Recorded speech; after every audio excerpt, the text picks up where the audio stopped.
जय हिंद बच्चों, math filter में आपका स्वागत है।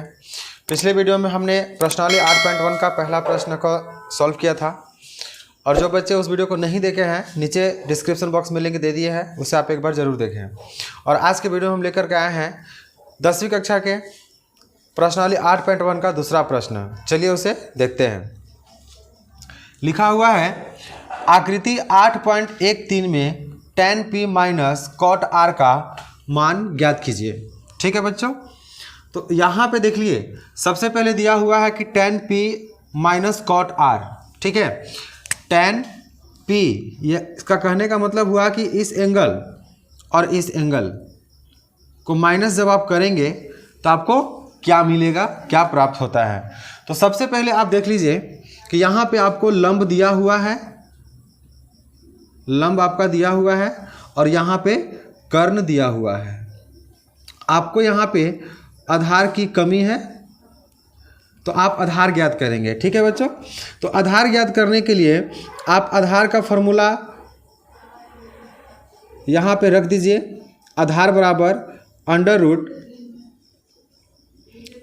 कर्ण का स्क्वायर माइनस लंब का स्क्वायर।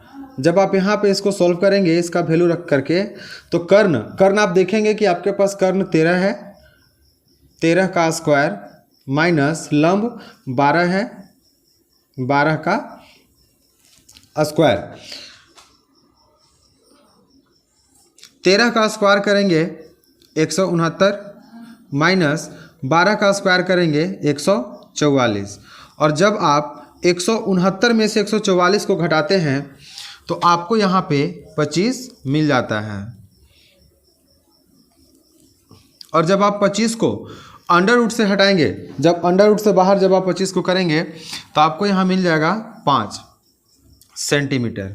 ठीक है बच्चों, तो आपको यहाँ पे आधार जो है वह मिल गया 5 सेंटीमीटर। आधार आपको मिल गया 5 सेंटीमीटर। ठीक है, अब आप यहाँ पे देखेंगे प्रश्न के अनुसार यदि चलेंगे तो tan p minus cot r है। यहाँ पे आप हल कीजिए।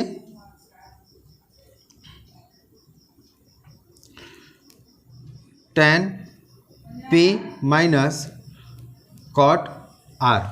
अब आप सोचेंगे कि tan p का वैल्यू क्या रखे, cot r का वैल्यू क्या रखे, कहाँ से आएगा वैल्यू। तो देखिए बच्चों, आपको पिछले वीडियो में हम बता दिए थे साइन थीटा बराबर क्या होता है, कॉस थीटा बराबर क्या होता है, टेन थीटा बराबर क्या होता है, कोसेक थीटा बराबर क्या होता है, सेक थीटा बराबर और कॉट थीटा बराबर। सभी का वैल्यू हम और सभी का मान वहाँ पे हम बता दिए थे। यदि आपको याद न हो तो चलिए आज हम लोग उसका शॉर्ट ट्रिक एक जानते हैं और उसी के माध्यम से हम उस सभी को याद कर लेते हैं। आप देखेंगे कि सबसे पहले आपका साइन है, उसके बाद कॉस है और उसके बाद टेन है। ठीक है बच्चों, तो यहाँ पे हम लिख देंगे एल ए एल और यहाँ पे लिख देंगे के ए। ठीक है बच्चों, अब यहाँ पे देखेंगे कि साइन का उल्टा क्या होता है, कोसेक होता है, कॉस का उल्टा क्या होता है, सेक होता है और टेन का उल्टा तो कॉट होता है।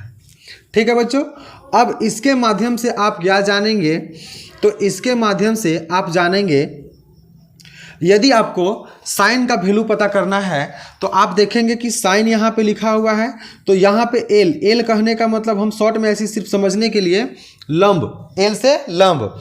ठीक है, और यहाँ के से कर्ण।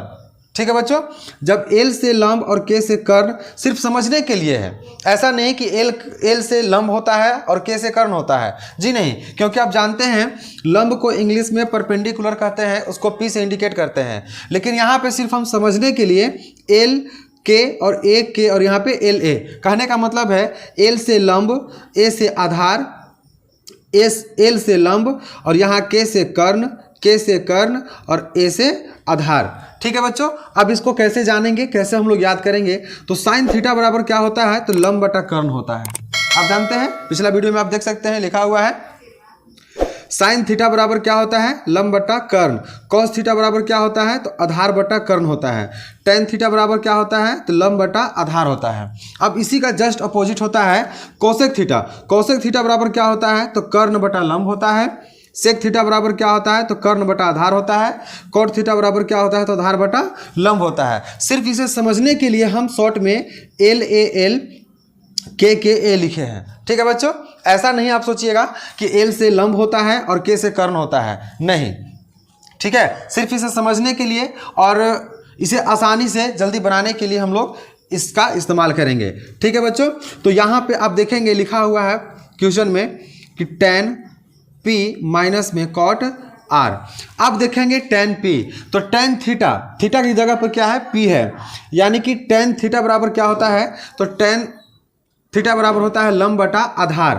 ठीक है बच्चों, लंब बटा आधार होता है। अब tan p के लिए यहाँ पे देखेंगे इस एंगल के लिए आपका लंब कौन हो जा रहा है, तो इसके सामने वाला भुजा जो सम्मुख भुजा होता है वो लंब होता है, तो इसके सामने वाला भुजा आपका क्यू आर है।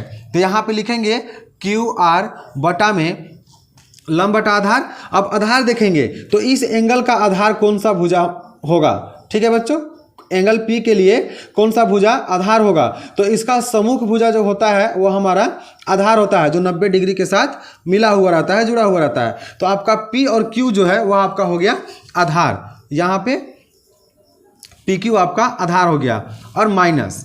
ठीक है बच्चों, यहाँ पे ध्यान से एक बार फिर से tan p कहने का मतलब हुआ कि लंब बटा आधार। ठीक है, अब इस एंगल P के लिए आपका लंब कौन हो जाएगा, तो इसके सम्मुख भुजा जो होता है वह आपका लंब हो जाता है, और जो इसके संलग्न भुजा जो होता है जो 90 डिग्री के साथ स्पर्श किया हुआ रहता है ये आपका आधार हो जाता है। ठीक है, अब उसी प्रकार से cot r की तरफ चलते हैं। तो cot थीटा, थीटा की जगह पर क्या है, r है, तो cot थीटा बराबर क्या होता है, तो आप देखेंगे cot थीटा बराबर आधार बटा लंब होता है। ठीक है बच्चों, यहाँ पे cot थीटा बराबर आधार बटा लंब होता है। तो अब देखेंगे कि cot r के लिए, यानी कि इस एंगल के लिए आपका आधार कौन होगा, तो एंगल r के लिए आप देखेंगे कि इसका संलग्न भुजा आपका क्या है, तो क्यू आर है। ठीक है बच्चों, क्यू आर है, क्यू आर बटा आधार बटा लंब है। अब लंब कौन होगा, तो इसके सामने वाला भुजा जो सम्मुख भुजा होता है वह आपका लंब होता है। तो इसके सामने वाला भुजा कौन है बच्चों, तो P और Q है। अब कुछ नहीं, बस आप वैल्यू रख दीजिए और उसको सोल्व कर दीजिए। क्यू आर का वैल्यू कितना है, तो क्यू आर का वैल्यू आपका 5 है, बटा में पी क्यू का वैल्यू कितना है, पी क्यू का वैल्यू देखिए यहाँ पे 12 दिया हुआ है, माइनस क्यू आर का वैल्यू आपका कितना है, 5 है, बटा पे क्यू का वैल्यू कितना है, तो यहाँ पे पी क्यू का वैल्यू आप देखेंगे 12 है। अब आप इसे आसानी से देख सकते हैं कि यहाँ पे दोनों जो भिन्न है, दोनों जो फ्रैक्शन है, दोनों सेम है, दोनों बराबर है। बस अंतर क्या है कि एक 5/12 जो है वो आपका प्लस में है और एक 5/12 जो है वो आपका माइनस में है। तो यह प्लस से माइनस कट जाएगा और आपका यहाँ पे 0 आंसर आ गया। ठीक है बच्चों, तो बस आज की वीडियो में इतना ही। यदि आपको किसी भी प्रकार का इसमें समस्या होता है, प्रॉब्लम होता है, तो आप कमेंट बॉक्स में ज़रूर लिख करके बताएं। ठीक है, तब तक चलते हैं हम लोग अगले वीडियो में। जय हिंद।